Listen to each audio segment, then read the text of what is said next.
D'une révolution technologique à l'autre, les Américains veulent inventer la voiture de demain. Un siècle après Henry Ford, un homme a la ferme intention de relever le défi de la voiture autonome. Qu'on libère la bête. Dès 2014, il promet de changer le monde.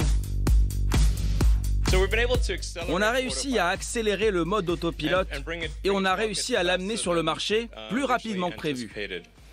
Ce que les gens n'ont pas réalisé, c'est que toutes les voitures produites depuis 2 semaines ont l'application autopilote. C'est en construction. Toutes les Tesla ont le logiciel.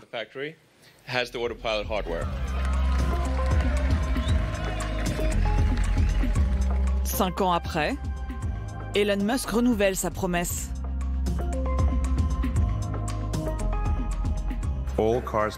À l'heure où je vous parle, toutes les voitures en production ont tout le nécessaire compris pour le pilote automatique. Dans 1 an, on aura plus d'1 million de voitures prêtes à rouler avec ce pilote automatique.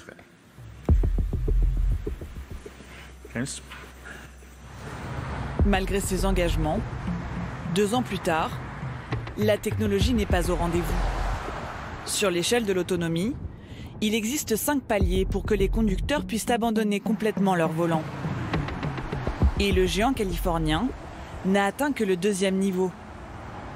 Pourtant, certains consommateurs aimeraient déjà y être et n'hésitent pas à se mettre en scène. En chemin, d'autres sont rattrapés par le sommeil. Un homme et une femme, visiblement endormis, alors que leur Tesla semble rouler en pilote automatique.